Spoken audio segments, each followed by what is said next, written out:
5e calendrier de l'Avent. Nous avons décidé de reprendre les bonnes habitudes en attendant le long épisode sous votre sapin. Chaque jour, avec Mystery, nous allons ouvrir, avec malice, une case pour y découvrir la version de Santa Claus, Saint-Nicolas ou autre Père Noël. Donc en se posant la question, quel est le costume du jour ? Aujourd'hui, avec Mystery, nous avons choisi un costume pour notre petit papa Noël. Oh yeah! On a commencé... Tu me voles mon intro. Ah merde! Comment ça, j'ai volé ton intro? Non, j'ai eu l'impression de faire du Michel Legrand. On coupe, Comment on ça, change. j'ai l'impression de voler ton intro, mais c'est pas possible. On a commencé le cycle par une comédie musicale, il fallait bien que ça revienne. Voilà, c'est tout, c'est comme ça. On a même sorti une blaxploitation signée Netflix, ce qui est quand même assez dingue. Une sorte de blaxploitation, mais pas... Je suis absolument pas d'accord. Ok, bah très bien, on va en parler. Est-ce que Mystery a trouvé son compte dans ce film que je lui ai glissé de force dans le calendrier en disant « Faut qu'on le mette quand même. Faut quand même qu'on le mette. » Je n'avais pas vu, hein, en plus, pour être honnête. Je n'avais pas vu non plus. J'avais juste vu. C'est une très bonne surprise. C'est très bien, non? C'est un repas de Noël. Ouais. Okay. C'est-à-dire que il y a beaucoup de choses, il y en a trop. Oui. Mais il y a Ricky Martin, donc ça va. À la fin, t'as du mal à digérer. C'est un peu gras. Mais non, c'est un vrai plaisir. Donc. Et en quoi c'est pas un blaxploitation? Tu m'expliques ou pas? Il y a que des comédiens noirs en fait. Donc déjà de base. Alors oui, effectivement, il y a que des comédiens noirs. C'est un projet d'un auteur noir. C'est David E. Talbert qui est un dramaturge qui a fait du théâtre et ça se voit. Il y a Forest Whitaker. À la bande son, il y a John Legend et des collaborateurs de Bruno Mars. Ouais, mais il y a John Debney quand même, qui a signé la musique de Elf, dont on a déjà parlé pendant ce calendrier de l'Avent. Ouais, ça c'est pour la musique, mais pour les chansons... Tu as raison, John Legend. Ouais, mais tu peux pas dire que c'est de la blaxploitation parce que, il y a beaucoup d'argent. Non, ça c'est honteux. Non mais, c'est fauché. Hein. C'est une façon de parler. C'est-à-dire que c'est... Oui. Vas-y, continue. Et deux, on est... T'as oublié qu'il y avait Key aussi. Keegan Michael Key. Il y a Keegan Michael Key. Et Félicia Rachad, deuxième partie de carrière. Parce qu'en fait, en ce moment, on la voit beaucoup, Félicia Rachad. En tout cas, le revival Cosby Show, mais je suis pas vraiment la femme de Bill Cosby. Voilà, on la voit régulièrement, en tout cas, depuis quelques années. Voilà. Et ça fait plaisir. Il y a surtout Madeleine Mills, qui est la petite fille qui a un talent qui brille de dingue. Mais non, parce qu'on est... Tout ça parce qu'il y a Ricky Martin, t'es vraiment raciste, Mystery. Non, c'est pas ça. Il y a la voix de Ricky Martin, faut le dire. Non, mais visuellement, on n'est pas à Los Angeles ou à New York. On est on est proche du steampunk. Oui. Ouais, bien sûr. On est steampunk. Mais pas, Candy cane, quoi. Mais il n'y a pas de vapeur. Voilà, mais t'as raison sur le mécanisme, tout ce qui va être mécanique, métal, horlogerie, etc. Tout ça, on est chez Hugo Cabret. On est chez Hugo Cabret. Mais en version comédie musicale de Broadway. C'est ça. Donc Candy cane, lumineux, couleur, ça brille, il y a des ballons, tu vois, on est quand même un peu plus joyeux que ça. Mais t'as raison, c'est une comédie musicale de Broadway dans un film, en gros. Parce que finalement c'est un peu ça le concept. Et de quoi ça parle? Parce qu'en fait on raconte des blagues depuis tout à l'heure. Et quand je dis blaxploitation, c'est juste que c'est un film orienté vers une population qu'on imagine en tout cas afro-américaine. C'est pour ça la blague du blaxploitation, parce qu'en fait c'est orienté vers cette population-là aux États-Unis, c'est sûr. Eh ben je suis pas d'accord. Après moi j'étais très content de le voir et ça ne me pose pas de problème. There's nothing wrong with that. There is nothing wrong with that. Ce que je veux dire par là, c'est que tu sens que ça a été construit pour s'adresser à cette population. On est d'accord. En revanche, moi j'ai passé un excellent moment et en fait, c'est un film pour tout le monde. Et il y a Hugh Bonneville aussi, on l'a pas dit, parce que Hugh Bonneville, quand même, on l'aime bien. Voilà. Hein. Faut rappeler ça, j'avais pas vu. L'histoire, c'est celle de Géronicus, qui est un inventeur de jouets de génie. Qui est trahi par son assistant, et on le retrouve 30 ans plus tard son magasin a périclité, c'est devenu un prêteur sur gage. Sa petite fille, qu'il n'avait pas vue, rentre dans sa vie et va réallumer tous les feux. En fait, remettre la magie. Voilà. Pas de Noël, parce que c'est pas vraiment Elle va Noël. remettre de la magie dans sa vie, oui. Mais de la magie dans l'innovation, la créativité, etc. Elle va apporter la nouvelle flamme, en fait. C'est ça qu'elle va apporter. Exactement. Et d'où la magie de Noël, en fait, indirectement. C'est très compliqué pour moi. C'est très très compliqué. Vas-y, explique-nous. Pour les gens qui ont écouté un peu les podcasts de Mission Impossible... Ouais. Et l'approche un peu libre de la science.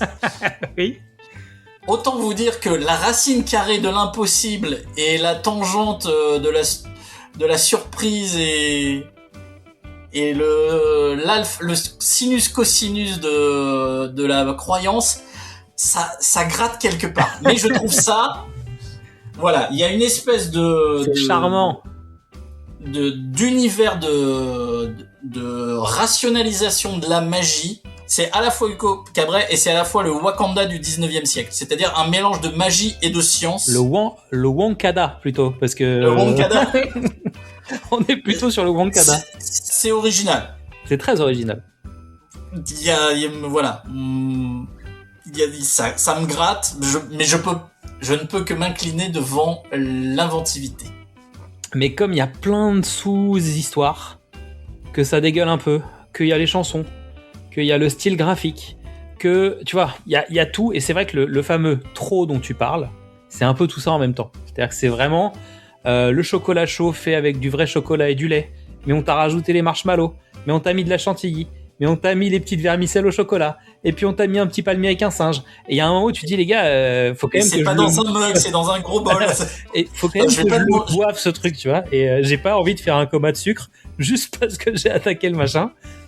Et c'est un poil trop. Alors, il y a tout. Moi, j'ai mis le doigt sur le poil de trop qui me dérange, qui fait que c'est trop pour moi. C'est que, hormis Forest Whitaker, ce ne sont que c'est des comédiens. Tu vois bien que c'est des spécialistes de la comédie musicale. Clairement. Tu vois bien que c'est des... Alors, ils sont excellents. Toutes les chansons sont entraînantes, sont bien faites, sont jolies, sont intéressantes. Mais c'est filmé comme un film, mais c'est joué comme une comédie musicale. Je suis d'accord avec toi.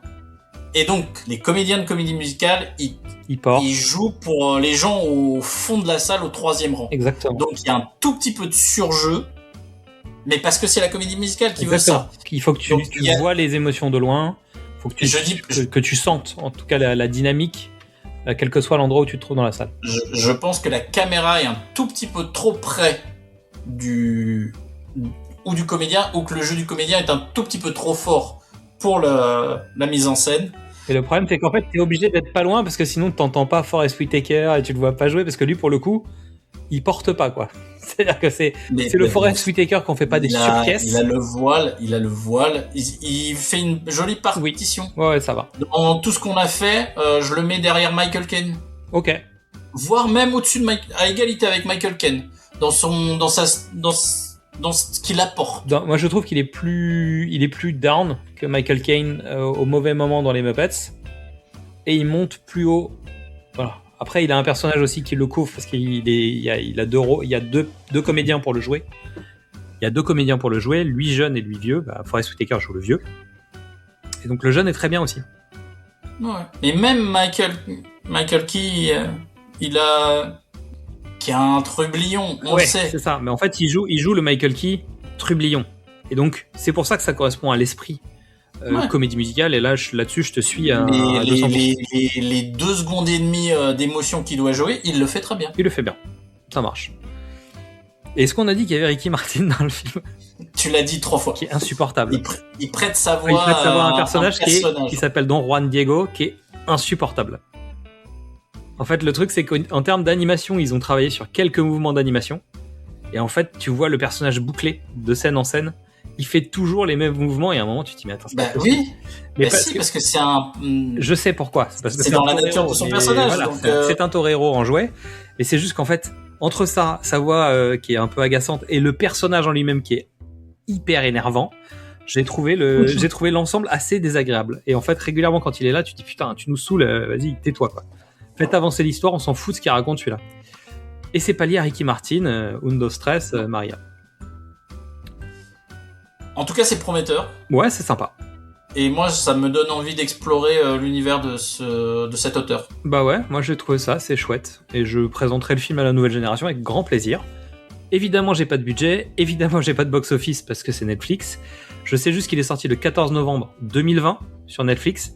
Il a fait moins de bruit que Klaus, évidemment. Mais je vous recommande quand même d'y aller. Essayez de pas regarder la bande-annonce, comme ça vous y allez par rapport à ce qu'on vous a dit, c'est cool.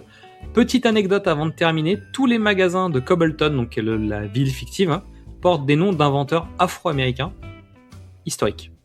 Donc on est quand même sur un film de la communauté, tu vois, qui porte certaines valeurs de la communauté quand même. Ouais, d'accord. Mais c'est pas un Tyler Perry, faut pas abuser. Ah non, c'est pas un Tyler Perry non plus. C'est pas, non, tu vois, c'était la boutade. Mais bon, disons que des films, il y en avait un autre qu'on avait failli mettre dans la liste qui était le film avec Eddie Murphy sur Candy Cane, je me rappelle plus du nom qui est pareil, qui était une famille afro en fait, ou afro-américaine qui se retrouve dans une espèce de piège de Noël, donc en rapport avec Noël. Et l'idée c'était aussi d'aller faire un cinéma qui est pas celui sur lequel on a l'habitude d'aller. Je trouve ça cool. Enfin, c'est du cinéma de plateforme quand même, donc ça reste médian, grand public, c'est pas tu sais Friday Christmas. On va Écoute, contacter. On a fait les Kumar. Je veux dire, on a quand même été sur le stoner. On peut, tu vois, on a essayé d'autres types de films pendant ce calendrier de l'Avent qui arrive bientôt à son terme. Rappelle-toi, hier, on parlait de Père Noël Origins. Tu vois, tout est possible. Je crois qu'on a tout dit. En tout cas, pour l'instant, sur ce film. On espère qu'on vous a donné envie de le voir, en tout cas. Bah, en tout cas, on espère avoir fait ce qu'il fallait. Donc merci à toutes et à tous pour votre écoute. Vous pouvez nous retrouver sur Facebook, Instagram, TikTok, YouTube ou Letterboxd pour nous dire ce que vous avez pensé du film du jour. Vous pouvez écouter nos 4 saisons précédentes en cherchant les films de l'Avent sur les plateformes d'écoute. Et on se dit à demain pour le presque dernier essayage de costume.